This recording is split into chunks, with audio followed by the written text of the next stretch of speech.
Alrighty, and we are live. Hello, everyone, and welcome to a Tuesday edition of the Mile High Insiders. I am Nicholas Kendall, along with Luke Patterson. Luke, how goes it? How was your 4th of July break? Great. It was great. Got to spend time with family and friends and celebrate a day that was able to just kind of get my mind off of current events for a little bit. Got to talk Broncos, which was awesome, with a lot of friends and family, and hearing the optimism that's in the air for this team right now is just awesome.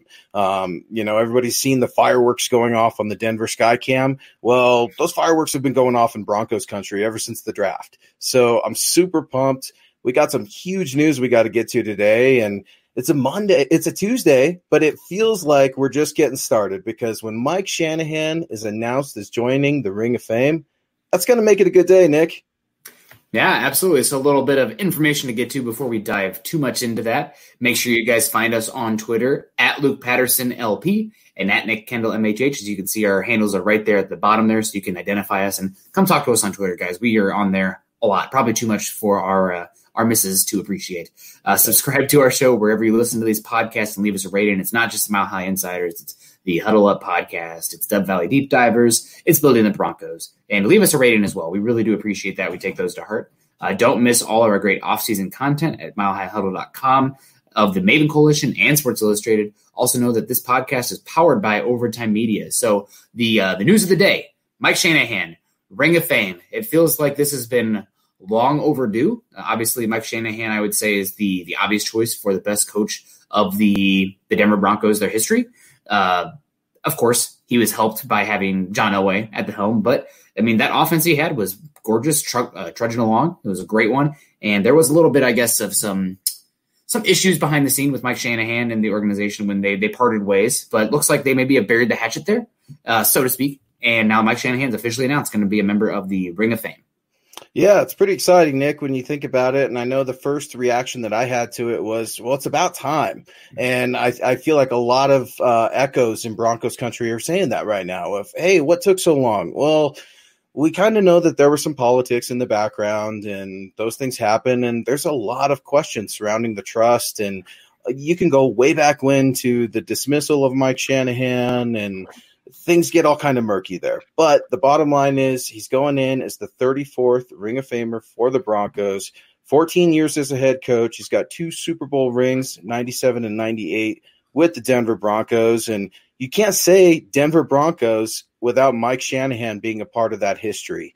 And you hear players talk about it time and time again. What did it mean to be a Bronco? They're trying to get back on that same pace right now and finding an identity. But those 90s Broncos teams that we grew up watching, those are Mike Shanahan's teams. And his imprint was not only left on those teams, but his coaching tree that's still using a lot of his concepts, and his son, Kyle Shanahan, out there in San Francisco. Yeah, that zone blocking scheme, that West Coast offense, is going to continue to be an imprint on the league for years to come. Obviously, there are new offenses entering the league. You have much more of the spread concepts coming out. You got air raid teams coming on as well. But as long as Kyle Shanahan's kicking and there's teams, I mean, Sean McVay, et cetera, that are running that, play action heavy zone stretch type of offense, Mike Shanahan's still going to have a pulse and a heartbeat in this league. So wide impact beyond just the Denver Broncos. So obviously we'll get back to the Mike Shanahan talk here. Let's talk to the chat here real quick. Let's see who's all here today. Douglas Gray, have a great pod, guys. We'll listen later. And Doug, I'm going to hold you to that. Ernie Mays, typically the guy who comments number first over here. He's number 2 today on the list. Number 2 today. But Denver Broncos number 1. We appreciate that, Ernie. Thanks, Good Ernie. To see you there. Toy Bafia coming in with his, looks like it's, I can't tell if that's Goku or Vegeta there. I'm ready to rock, boys. Well, based on your Goku/Vegeta picture there, I believe so as well. We got Dave Darlington coming in. Also, somebody who's not going to make it today, working late. Hopefully I'll make the pod. If not, I'll watch later. Thank you so much, Dave. Means a lot to us. And Dennis Elliott coming in. Talon Vamp. Mundungus Krevy. That's a great picture. What a name. I love it. And Dave coming in. Won't be on the pod tonight. Catch it later. Bronco proud. Dave, you make me proud to be a Bronco and talking football here today. Terry Randall also, Buana Beast, Todd Anderson. Got the gang's all here, guys. John Lebick, Robert Caslow, So we got a good group of people. Kenneth Booker, Kareem Gomez. Man, everybody here excited. We got actually some real news to talk about. Mike Shanahan entering the Ring of Fame. And Luke, you kind of touched on it a little bit. Obviously, you probably don't have every single bit of information here. There's two sides to every story. But can you delve into some of this, I guess we'll call it the politics behind Mike Shanahan, and what led to the delay to him being entered in the Ring of Fame this late after he departed from the Denver Broncos organization? Sure. Yeah. So to try to just kind of, it's really murky, right? So to try to, for all clerical reasons, I'm going to get everything out there organizationally as best as I can. I'm going to say it. You've got Shanahan on one side and you've got Joe Ellis on the other. And then Mr. Bolin was in the middle. And Mr. Bolin was kind of holding everything together. And, Mike Shanahan, what can't you say about Mike Shanahan? He won 2 Super Bowls for the Broncos. He ultimately, I think, is one of the biggest reasons John Elway developed into a Super Bowl winning quarterback, because it was under Mike Shanahan's tutelage as opposed to Dan Reeves. That's a really big thing for me right there. But when you start looking at the dismissal of Mike Shanahan and you start hearing some rumors, with regards to the trust and, was Mr. Bolin's health 100%, that really raises a lot of red flags. Now, for us in the media, we're trying to sift through it all, but looking at it as a fan, you've pretty much got a coach that I thought, at least when I was a kid, would be unfireable. I never thought I would see the day that Mike Shanahan was ultimately dismissed from the team, just because it felt like he's the legend. I mean, him and John Elway, they got it going. Even after John Elway with Jake Plummer, Mike Shanahan was able to take them to the AFC Championship game.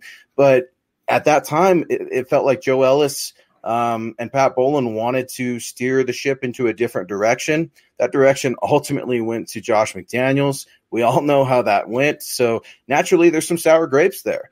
But those things sour over time, Nick. And, you're talking 10 years after that, where Coach Shanahan goes to the Redskins and has some success there with RG3, and then a lot of controversy with RG3, and then kind of fades away. And now you see him kind of living and helping his son live through his dream. And that's something that's really, really important. But last year, Nick, was really cool at training camp because Mike Shanahan was invited back for the first time since he was dismissed. And he was invited back by no other than Joe Ellis. So I like to say that the two men buried the hatchet.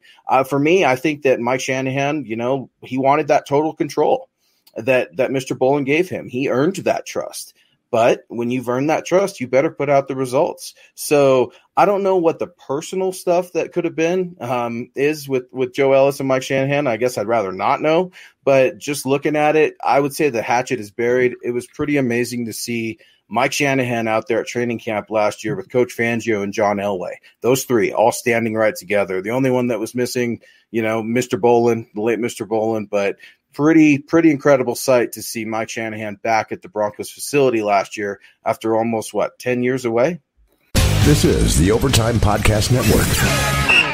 I believe so. That's about right. And I'll be completely honest, guys. I really started digging into the Denver Broncos. It was probably heading into that 2011 NFL draft. That's when it really went beyond fandom to fanatic, analyst, et cetera, et cetera. So I do remember the Mike Shanahan days, especially 2005 with Jake Plummer, that great run, and then going out there and getting Jay Cutler, finally kind of hitting that reset button, which it seemed like they refused to do for years and years. Mike Shanahan looking for that third ring, chasing a bunch of veterans after that John Elway era, just trying to get over the hump and never seeming to be able to do that. Eventually, it led to his firing. I do think that if I recall correctly, you guys, this is why the chat's incredible. You guys can correct me. There's some history buffs in there in the chat that are probably better at that stuff than I am. But I believe Mike Shanahan was told that after going through multiple defensive coordinators, year after year, they were firing defensive coordinators because they could not get the defense right.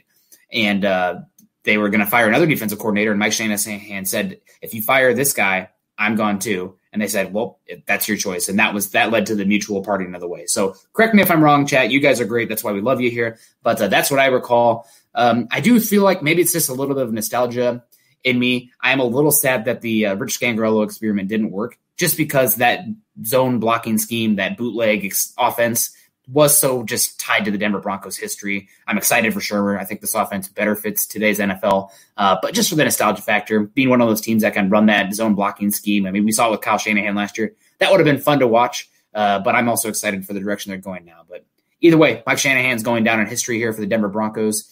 And, man, I wish that they didn't have the falling out that they had, because who knows, maybe then you have Kyle Shanahan here instead of the Vance Joseph experiment.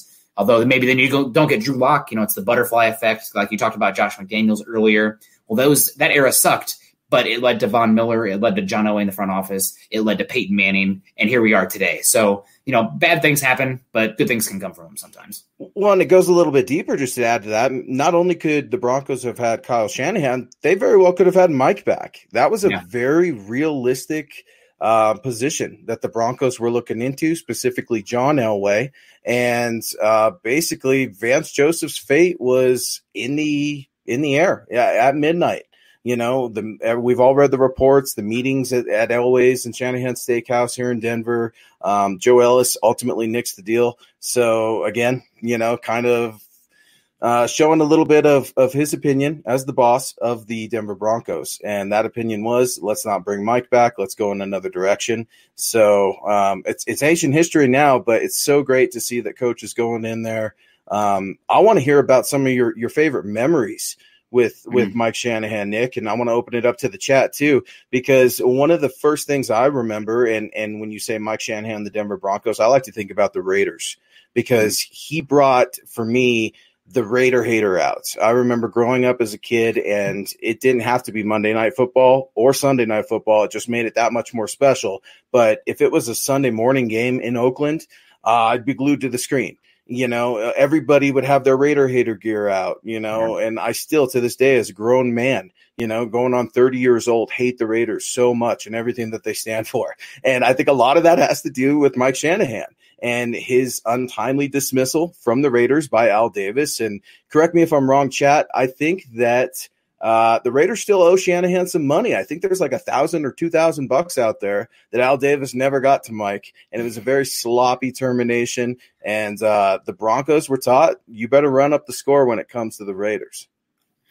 Yeah, that's a great memory. I think my favorite memory of Mike Shanahan would have been in Super Bowl 32, where Terrell Davis was having the migraines and he said he couldn't see, and he sent him out there anyway because he knew that the Packers would not believe they were going to run the football unless Terrell Davis was out there. So, I mean, gosh, in today's NFL, this would have been such a controversy, but it's such a weird thing where he sent out Terrell Davis out there. You just have to be on the field, TD. You're fine. If you're on the field, you're not going to get hit. We're going to fake it to you. They'll buy it, then we can run the play action. And it worked. Yeah. They scored. Yeah. So I love that one. Just a amazing, crazy old offensive mind. I love it. Absolutely. And as you're describing that, Nick, I can think of the visual as you're describing it on NFL films, and then Kyle Shanahan standing 15 yards behind his dad with all that wire for his headset, chasing his old man up and down the field. It gives me goosebumps just thinking about it. That's a huge piece of Broncos history. And I remember Greek, and then he's like, he can't see. Yeah. He can't see. Yeah, you gotta love Greek, right? That's one of I'd say that's a very personable moment for the Broncos, because you're showing them that audio, you're showing them that trust. I mean, for his player to fully trust him, and granted, TD's a Hall of Famer, heck of a guy on the field, better even off, and you certainly have your athletic abilities that are going to grant you success. He trusted his coach.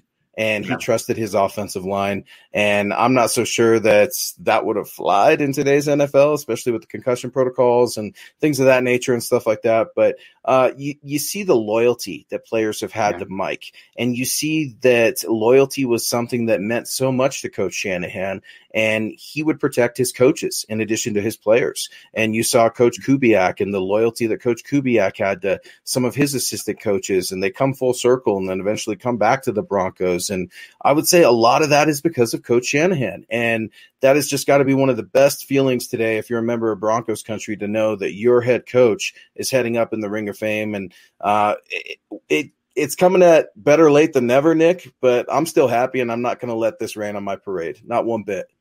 Yeah, absolutely. Speaking about if it does rain on your parade, guys, go to huddleuppod.com, get your swag on, and get a hat, because that can protect you from a little bit of rain. We're all here for those corny transitions if you can help it. Make sure you go on Twitter, follow us at MHI_football pod. This is the Mile High Insiders podcast. Typically, we are on Saturdays. Carl is off at the lake with a family. family. What is that? No, I'm just kidding. 4th of July weekend. You gotta love it. And also follow us at milehighhuddle.com or at Mile High Huddle on Twitter as well. Let's get to the comment section here. Kenneth Booker coming in.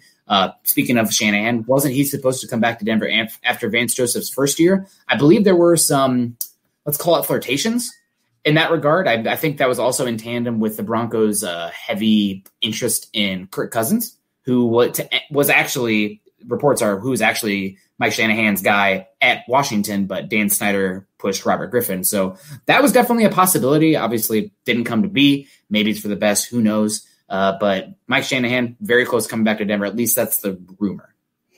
Yeah, it was very realistic. It's more than just a rumor. I can tell you it's something I've heard from league sources, not just Denver sources, league sources. And man, what a cool thought. But then I like to pump the brakes a little bit too, because you're exactly right. Kirk Cousins comes with Mike Shanahan, and I'm not so sold on the quarterback. I'm even more sold on the coach. So that would have been an interesting dynamic in playing the what if game.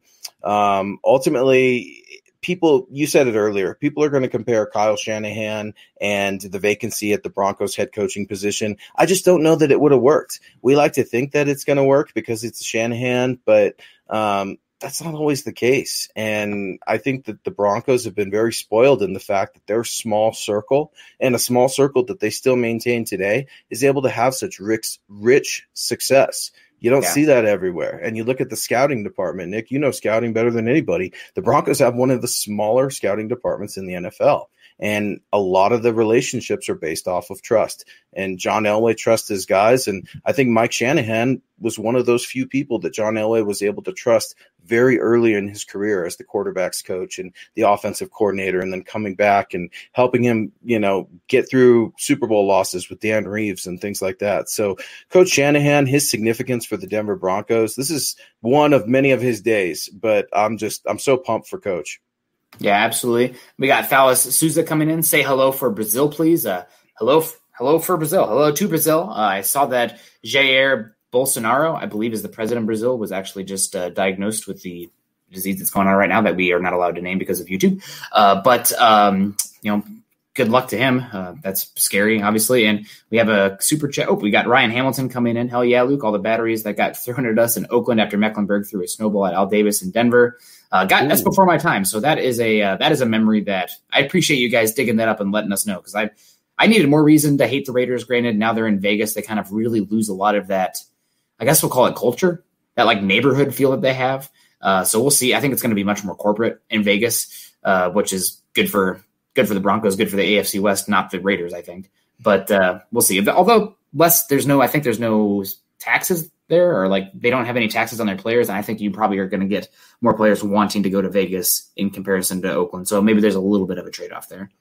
Yeah, it's always been my understanding with the Black Hole that was a scary place. And it's not just because of the pirates and the Halloween costumes that go on in Oakland or any of that stuff. It's because players were getting bottles thrown at them, batteries, like, Broncos country's letting us know. And man, what a crazy thought to think that actually happened. And Al Davis, the Al Davis versus Mike Shanahan, the scowl of Al Davis sitting in that press box here in Denver is something that will forever be ingrained in my memory, for better or for worse. But I loved it because that Coach Shanahan hated those Raiders. He wanted to rub it in their face any chance he could, and I still do too. This is the Overtime Podcast Network. Yeah. I mean, I hate the Raiders, but man, I do think that their uniform and their logo is pretty classic. And like the classic NFL films, when they talk about the fall wind is a Raider, that's pretty sick. So at least they have a good history, John Madden. That being said, I feel pretty darn good kicking their, I think I'm allowed to say this word, ass every time that the Broncos do end up beating them. So that's definitely good. Oh, we got Terry coming in from north of the border here.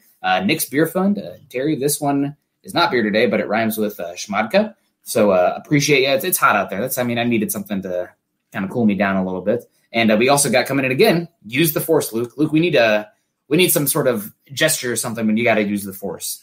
Yeah, well, I'll tell you guys a little nerdy thing about me. I love Star Wars, so that's never going to get on my nerves. And for Father's Day, my little girl and my wife got me a coffee mug with the lightsabers that light up. when the coffee gets warm. So I'm a huge nerd. That'll never get old. I appreciate you guys and your donation so much. You guys be sure to go over to @MileHighHuddle on Twitter. You can follow me at Luke Patterson LP, at Nick Kendall MHH. Now, Nick, something else I wanted to talk about was we talked a little bit about the offensive success with Mike Shanahan. And one thing that he's known for is running backs.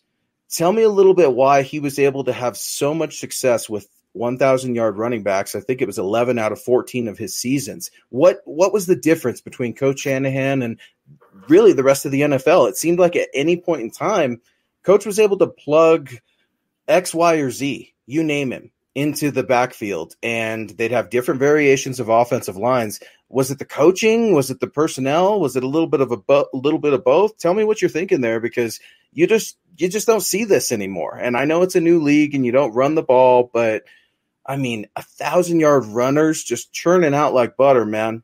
Tell me what you're seeing. Well, that's a good one there. Alex Gibbs is a big part of it. We see a lot of comments coming in there. Alex Gibbs is also the zone blocking scheme.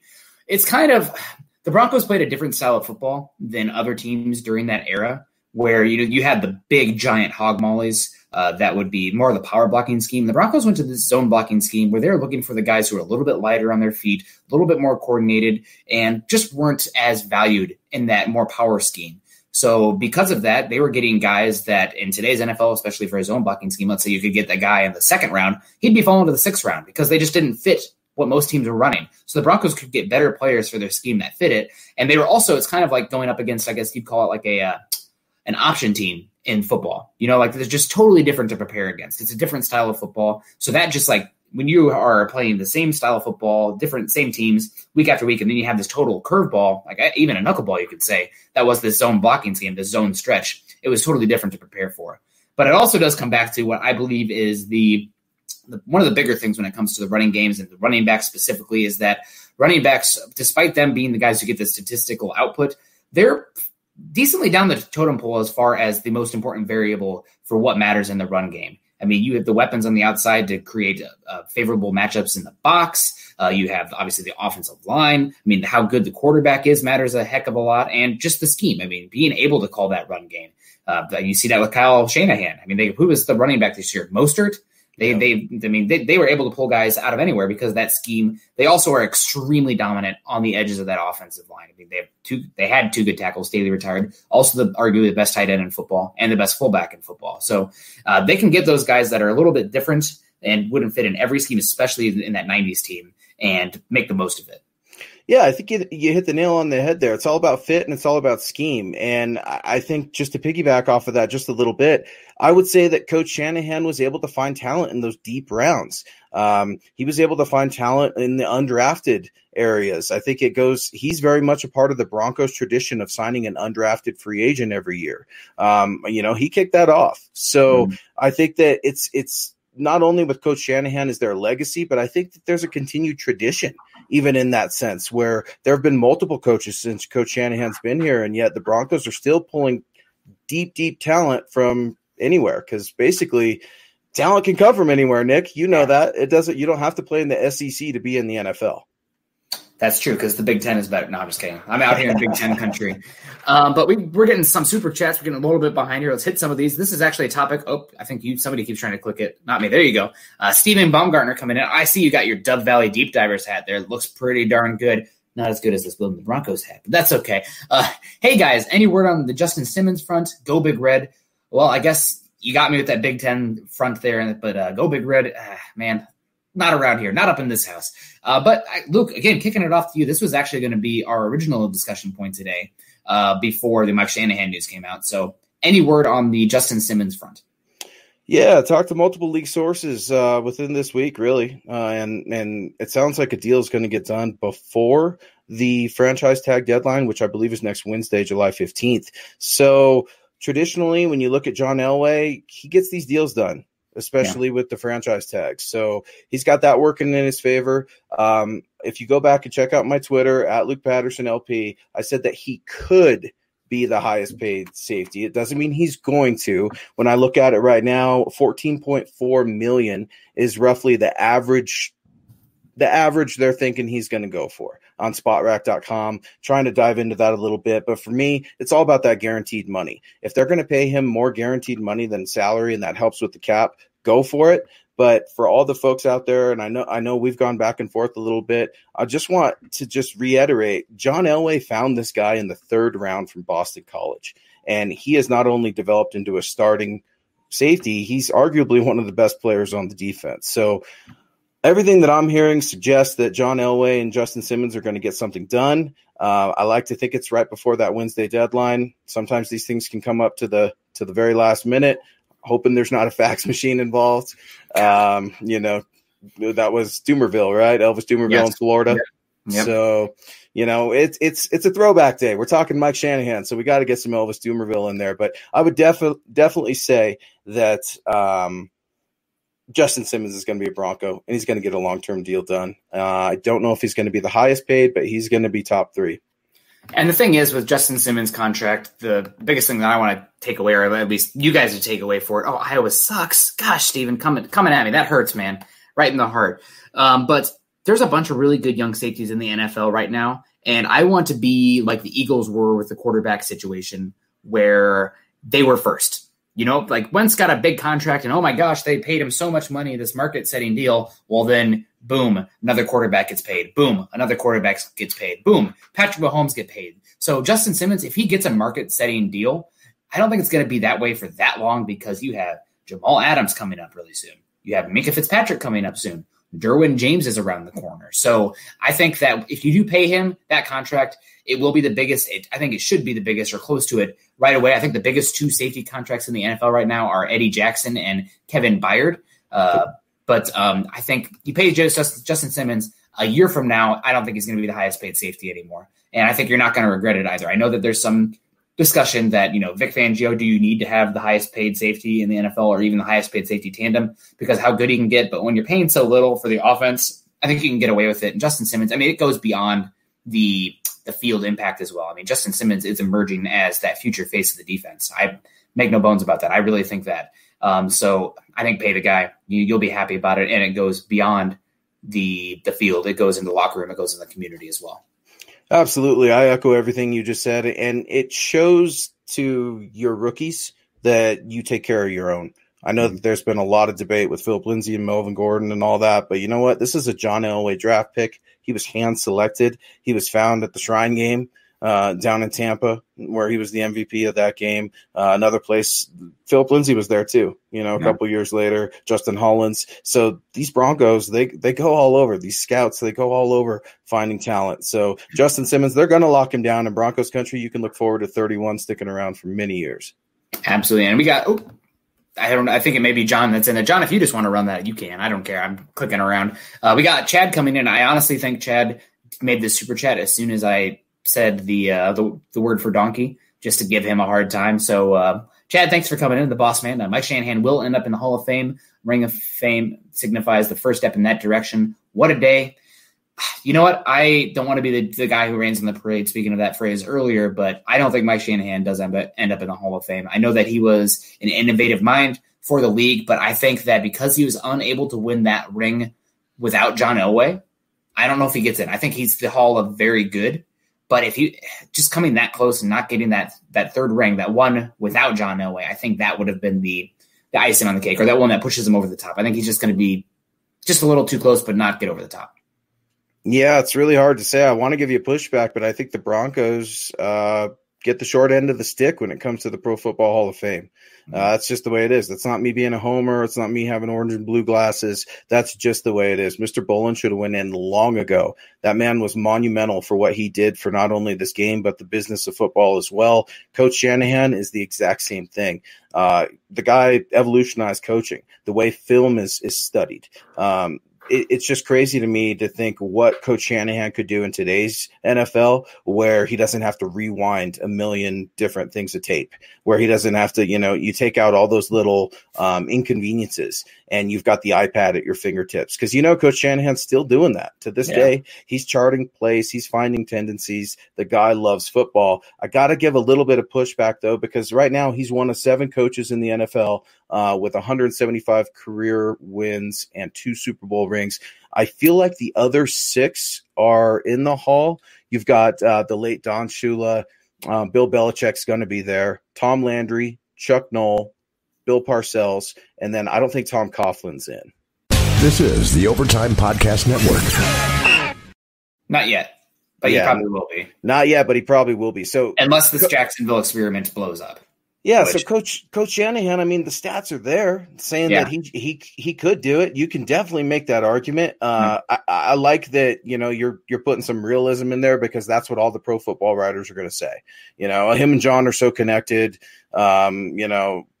switch quarterbacks, all that kind of stuff. I'm not so sure. I think that the two needed each other. It's so easy for us to have these debates. What if Michael Jordan was on, Houston's team with Akeem Olajuwon and everything like that? And it's all these what ifs. And the bottom line is, look what these guys did. And look what, John Elway's continuing to do. So I agree with Chad. Mike Shanahan, he should be in the Hall. I'm not going to say first ballot right away. He needs to get in the second. But, man, the Broncos don't get a lot of love from the Hall, so that's going to be a tough one to get in. Yeah, for sure. We got some more comments coming in. Joseph Malinowski, what's up, guys? How's everyone doing? It's been a long time. I've missed over a week of programs. Joseph, be better. No, I'm just kidding. Just been extremely busy with work. Hope everyone watching is doing good. Go Broncos, and hope everyone watching is doing good. I know it's crazy times out there. So let me see. Nick, who was doing the drafting scouting under Mike Shanahan? Whoever did a great job. I think Mike Shanahan, that's another issue with his fall in the Broncos country, is that he went on beyond the coaching duties and got the general manager duties as well. And that made him, it's almost the Bill O'Brien effect, where you're kind of like sacrificing a little bit of the future. You can't see the big picture because you're focused on the immediate needs, the upcoming season, and that weakens you in the future. So I can't tell you who is the general manager in the early years, but I know Mike Shanahan was later on, and that was kind of the beginning of the end, so to speak. Not everybody can be Bill Belichick, where you're the general manager and the coach and succeed. I want to say, I'm going to take a couple stabs at it, and the chat can correct me if I'm wrong. It might have been Ted Sundquist in there for a little bit, close to the end, and then Rick Smith was also in there. He spent some time with Houston as well with Coach Kubiak, and recently left the Texans. I think he resigned 2 years ago or something like that. He could have ended up with the Chargers. I'm not sure. But yeah, we talked a little bit about that small scouting circle that the Broncos still have. And that goes back to Coach Shanahan. Coach Shanahan loved to take underrated and undervalued guys and polish them up and see if they can be a diamond. Sometimes it worked, sometimes it didn't, but it definitely set a precedent in the league for finding that next great player from nowhere. Everybody thinks the Heisman quarterback's going to come out of college and be the next greatest thing in the NFL, and that's just not the case. Trevor Lawrence. So it's just something that I would really encourage people to think Mike Shanahan's loyalty was priority number one, because Pat Bowlen's loyalty was priority number one. So that small scouting circle, Shanahan had their back, and those guys, they still run together. Bobby Turner, the running backs coach for Mike Shanahan, the Denver Broncos, still coaching for Kyle. And the gentleman, I think, is in his 70s. So you just see that Mike Shanahan's inner circle, super connected. They know football, and they just love it, Nick. They can't get away from it. Yeah, absolutely. So if you guys hear any yipping in the background, that's the puppy. Doesn't love his crate the best. Also, Elway was not nearly as successful under Reeves as it was Shanahan. That's a great point, Todd.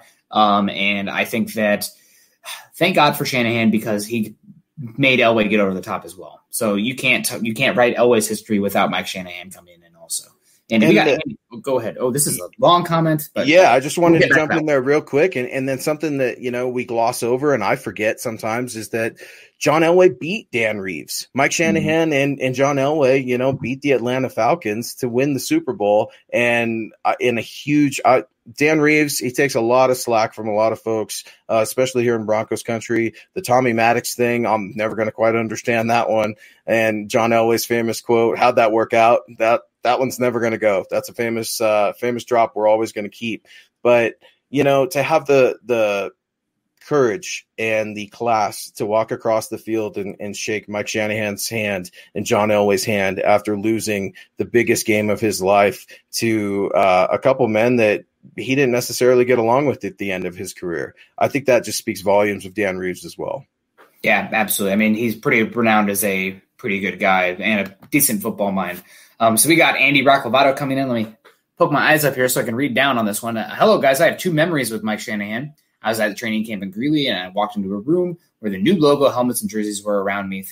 And I'm thinking 1996. Anyway, Joe Collier, the QB instruction guy, don't know his title. He hung around with Elway at the time. My pint is all the fans there were waiting to see Coach come in after practice. We all looked in wonder as he jogged off the practice field and ran down the city streets of Greeley, Colorado. Andy, appreciate the comments. You always are in here, and we appreciate you joining us for our shows, not just Mile High Insiders, but I've also seen you on the Huddle Up podcast as well as Mile High or Building the Broncos as well. So appreciate the heck out of you there. Go ahead. Bill Walsh shouldn't be there because he had Montana. Bill Walsh also had Steve Young.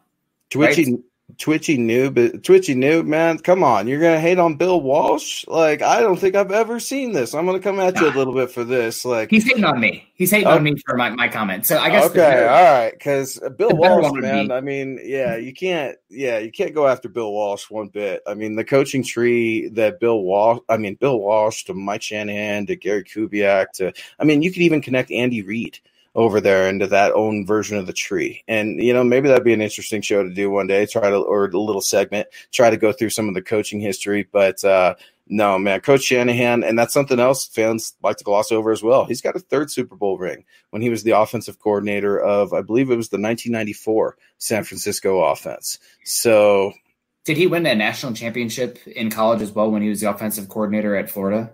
Ooh, I did not know that. I don't know.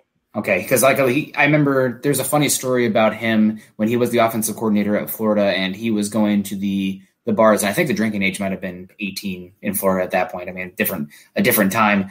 But the players were getting into the bars and not being ID'd, and then Mike Shanahan wasn't allowed in. They're like, okay, you're not allowed in here. We got to check the ID because he was just such a young looking dude all the time. So I mean, talk about a guy who's been in a lot of places, but he was definitely, I believe, was the offensive coordinator at Florida as well before getting into the NFL.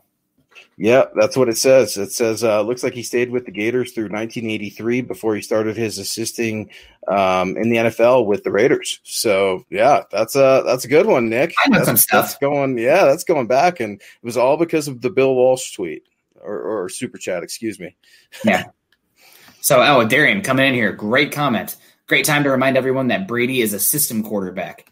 Amen. No, Peyton Manning is the system. Brady's still great, but assuming we have football this year, I think it's going to be not as pretty as many assume at Tampa Bay this season.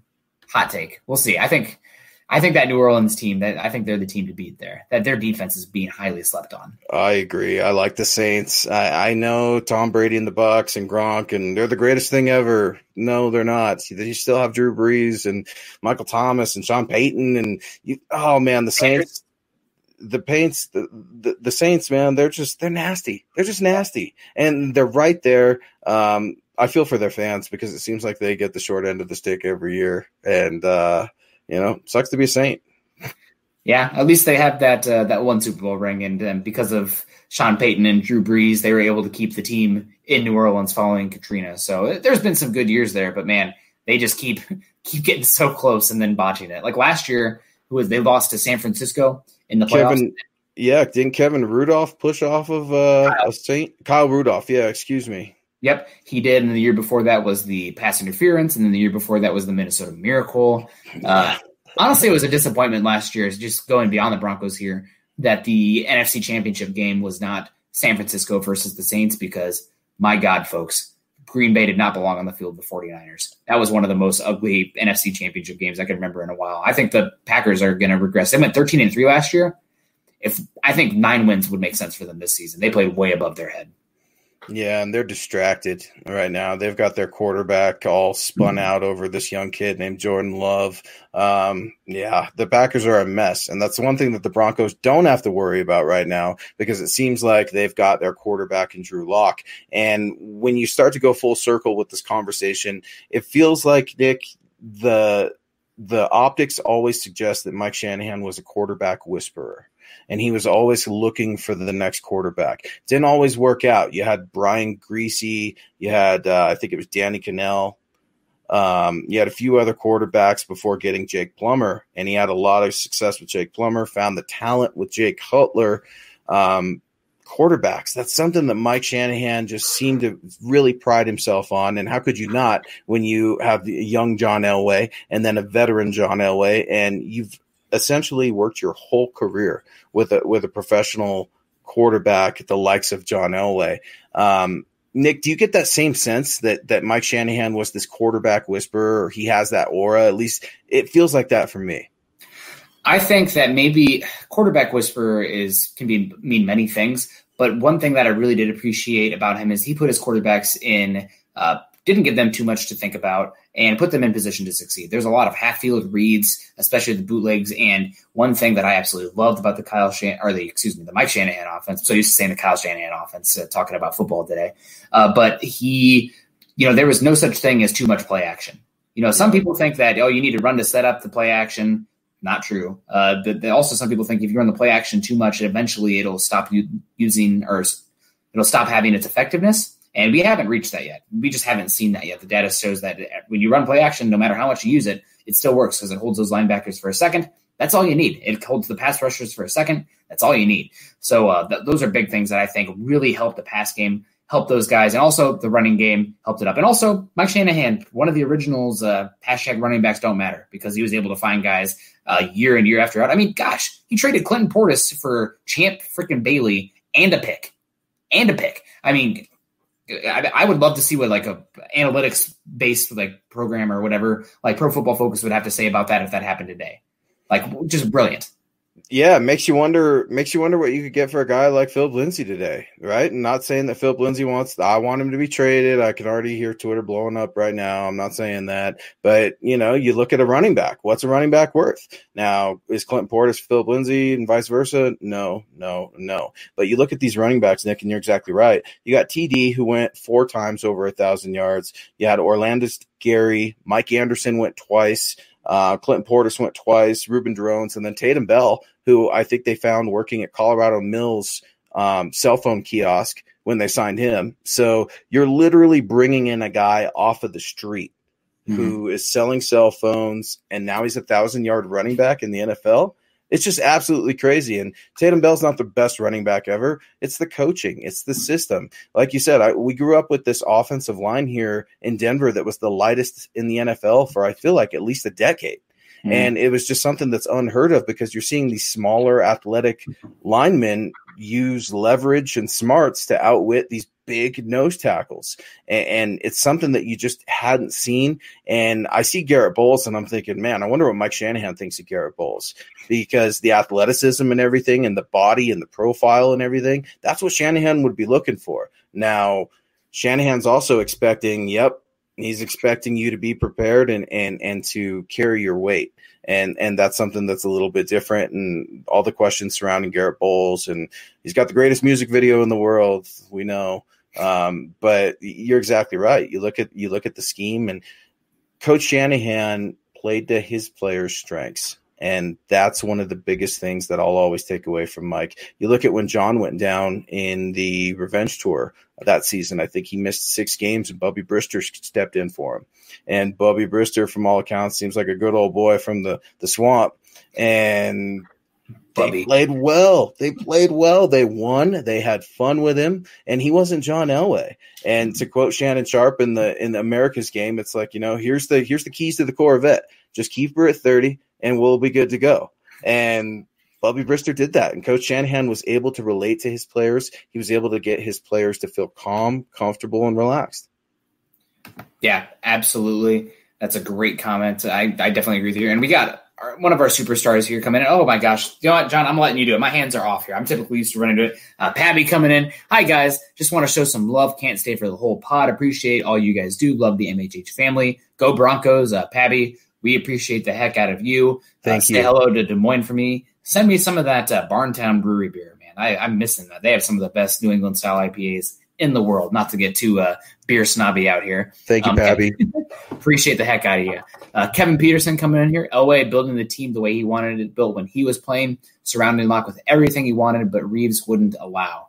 I definitely think there's something to that. And I mean, Elway winning those Super Bowls, you saw it. You know, he didn't just have the great running game. He didn't just have the good offensive line. He had the Shannon Sharp. He had Rod Smith. He had Eddie Mack. The defense was pretty darn good too. But when you can go to multiple different weapons, that means you can kind of dictate the directions you're going to go. You know, you don't have to go to Cortland Sutton every single week because it was like that Detroit game where Darius Slay really gave Cortland Sutton all he could handle. Darius Slay had an incredible game. And the Broncos, they peppered the ball to Deshaun Hamilton, a lot of targets, but did he do much with it? The Broncos still won, but you really want to have guys that second and third option where if you have that great cornerback there, you can go a different direction. The Broncos just couldn't do that before, at least not striking fear in the opponent's hearts. Now they can. So I think that's a big thing. And I know that people are like, oh, man, the offensive line, defense, why do you keep using these draft picks, capital on these weapons? Well, now you've diversified the portfolio. You can attack many different ways, and that just makes you so much harder to prepare for. Yeah, absolutely. And one thing I think about when you think about Mike Shanahan and Dan Reeves, why was Dan Reeves firing Mike Shanahan? And the famous quote from Dan Reeves, it's a one-word answer: insubordination. Is the answer he gave for getting rid of Mike Shanahan, who was John Elway's right-hand man. He was the guy that prepared with John Elway every single day, coaching him up. And Dan Reeves could feel this relationship growing, and things started to feel uncomfortable between Elway, Shanahan, and John Elway, Elway, Shanahan, and Reeves. And things eventually ended, and Shanahan and Elway rode off into the sunset with a couple of rings. Reeves, not so much. Ultimately got to the big game. But, you got to use the tools that you have, and you've got to know what you have. You're not going to know the players that you have until they're playing. You can only do so much simulation. You can only do so much virtual meetings, I guess. We're not even doing practice right now, so I'm not going to say we can only do so much practice, because practice would be a great thing. Everybody needs practice right now. But the Broncos need to be ready to work, because that's something else that Mike Shanahan prided himself on, was work ethic. You've got to be able to work one heartbeat and accountability. And say what you want about Mike Shanahan, he trusted his players, but if you dropped the ball, if you fumbled, if you threw a pick, if he felt like he couldn't trust you, you're getting benched. And players responded to that. And that's something I'd like the Broncos to get back to. And I think Vic Fangio's personality and this old school nature of having Vic, I think that's going to eventually start bringing accountability back. Yeah, absolutely. And Kevin Peterson coming back in here. Elway got derailed with Reeves. If he had Walsh as a head coach, it would have been laughable with the titles and the records. That's definitely a good point. I do wonder if Elway's athleticism and arm talent would have been showcased in that Bill Walsh offense, where it was much more about timing and precision. But that being said, Walsh, especially Jerry Rice there, that was that would have been good for Elway, no doubt. And also, we're bringing it back here to Mike Shanahan. I think a big interesting point that we haven't even touched on yet with Mike Shanahan is that he won back-to-back titles. And I was listening to an Urban Meyer interview on the Move the Sticks podcast the other day, where he was talking about how hard it is to motivate these guys. But the hardest thing in all of sports is to get your team to recommit, to refocus, and go after another title. After that first one, your guard is down. People change. I mean, the team changed. Not only the team changed, but those individual players change. Their work ethic changes. Their focus changes. And to be able to not only win that one title in 32, but to be able to go that next season, win against the Falcons, back-to-back titles. I mean, rare as it gets. Really rare as it gets. It's so hard to do that, especially when you're talking about a team or a sport where you have 53 guys. I mean, there's so much movement, injuries, et cetera, et cetera. The fact that they were able to win back-to-back, I don't think is discussed enough as this. Winning a Super Bowl is hard enough. Winning back-to-back, next to impossible. It just does not happen. And I think the reason it's not brought up is because the Patriots have ruined everything for everybody, because they've gone on this crazy winning streak where they've got all these rings, and sometimes it's hard to even count how many they've got. 2 Super Bowls is no joke, especially when they're back to back. And the revenge tour that happened in '97, and then the let's just gear up and get after it in '98.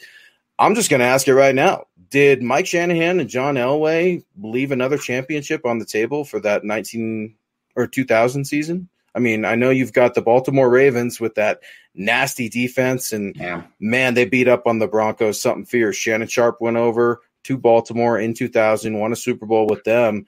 And I love to put it out there to the rest of Broncos country. Could the Broncos have gone for a three-peat? I know that's asking a lot. And John's body was pretty much just done. You could just tell that his mind was still there, and he's the biggest competitor ever.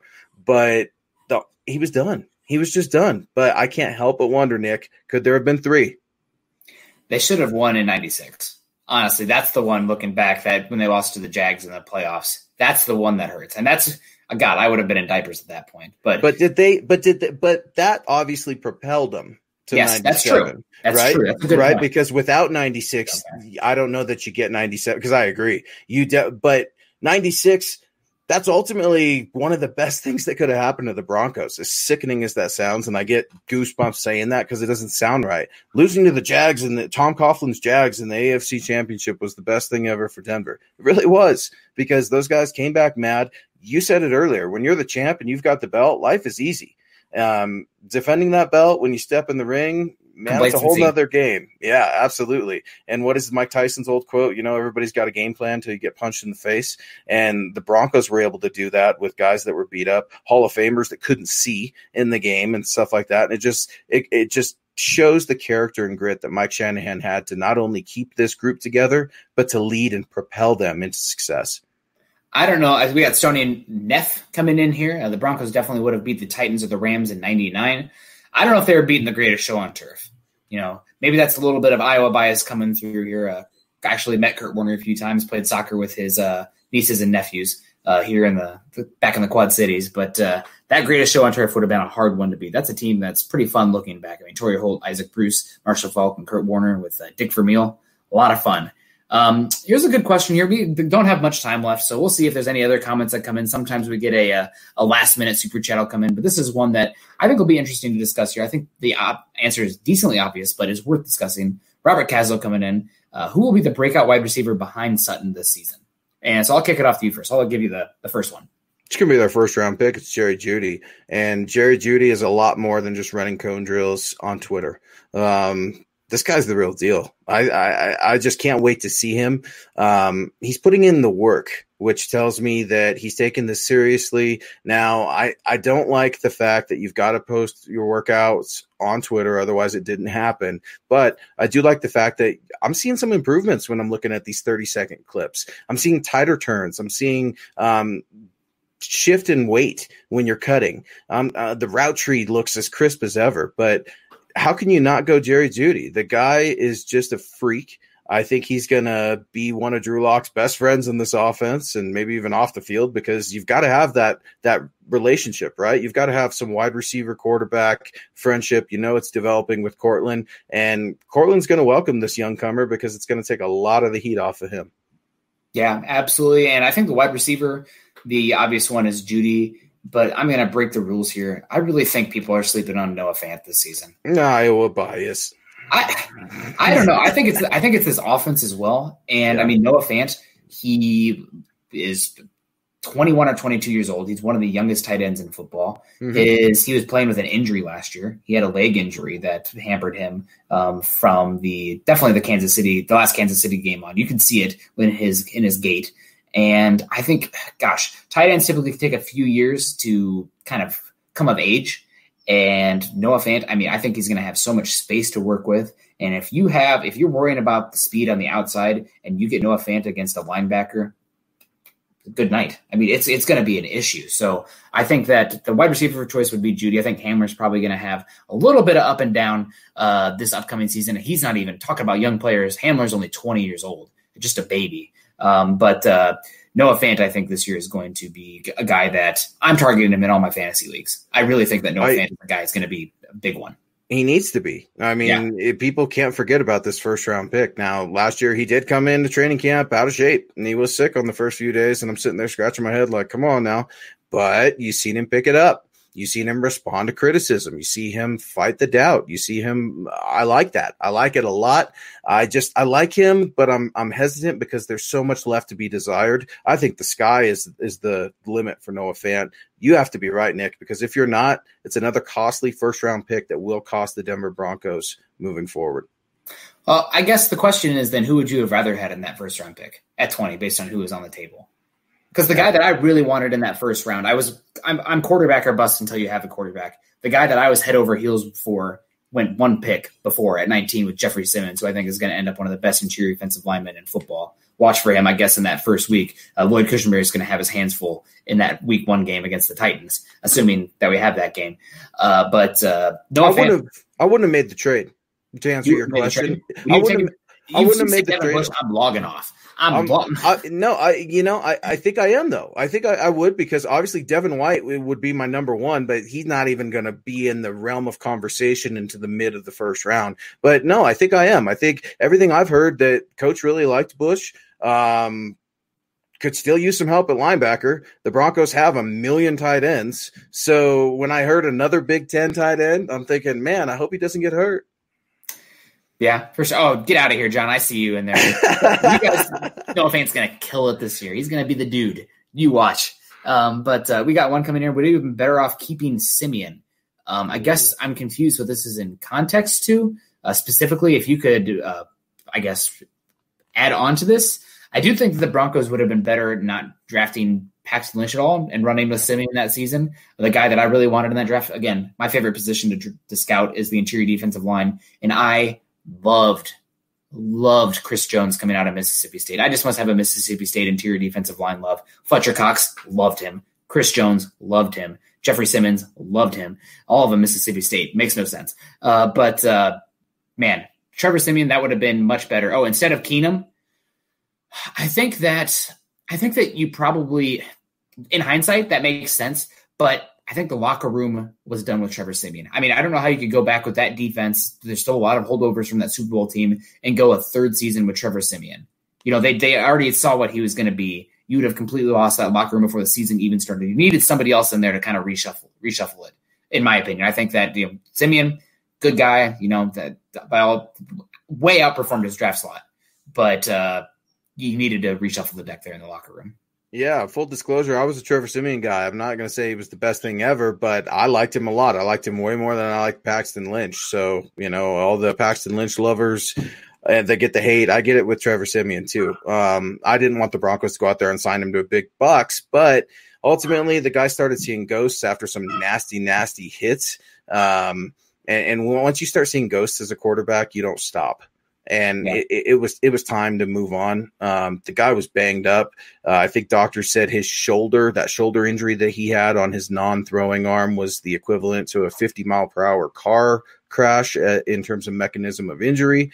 So the one thing you can say about Trevor, he's tough as nails. I think he also broke his ankle last year in a game for the Jets. That was Myles Garrett, I think, got him. So tough as nails. Not sure if he's going to have a lengthy NFL career, but Trevor Siemian, Pro Bowl quarterback for the Denver Broncos. A lot of people forget that as well. Man, let's talk about watering down the Pro Bowls. I think next year, if not enough people accept it, I'm going to be looking for my Pro Bowl invite as quarterback. But guys, that's going to wrap it up today. We really do appreciate you all. You can find Luke on Twitter, again, at Luke Patterson LP. You can find myself at Nick Kendall MHH. Make sure you go over to milehighhuddle.com, an affiliate of the Maven Coalition and Sports Illustrated. Guys, we're trying to get to 10K before the start of the season. Fingers crossed, who knows? We passed 7K, but we'll see what happens there. But in order to do that, guess what you got to do? Subscribe, like, and share. If you appreciate the show, we'd appreciate it if you'd like, subscribe, and share. Drop a like right now on Facebook or a heart react, Either way, I'll take it. I see we have a wow react too. I'll take it. I like it. But go to iTunes as well. Leave us a 5-star rating and a comment. You can follow the Mile High Insiders podcast and all our other great audio content by subscribing to this show wherever you listen to your podcasts. You can follow us on Twitter at Mile High Huddle and at MHI Football Pod. Luke, anything you want to, any words of wisdom, funny anecdotes before we get on out of here? Any Mike Shanahan anecdotes? Yeah, just on a personal note for me, I'm really happy to see Coach go in.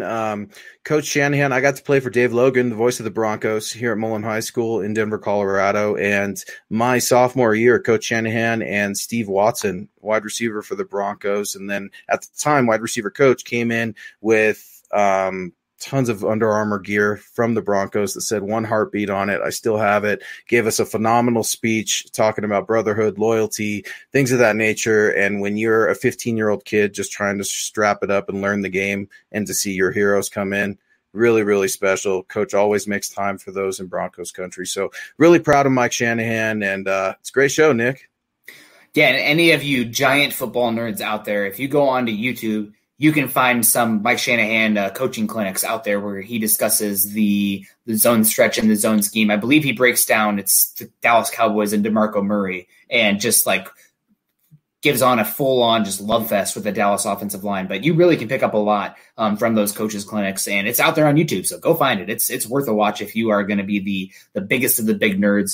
And guys, again, that's Summit. Sorry, guys, I think Summit just went outside. Everyone remember to head to milehighhuddle.com. Oh, we got Bronco for Life, Sconey, coming in with a beautiful golden retriever. Appreciate you. And guys, that's going to do it. We appreciate it. Carl and I will be back on Saturday. But for now, that's going to wrap up the Mile High Insiders. We hope you guys enjoyed it, and we'll see you soon. Go Broncos. Later. You've been listening to the Huddle Up Podcast. Join Broncos Country's deep divers at milehighhuddle.com to keep the conversation going.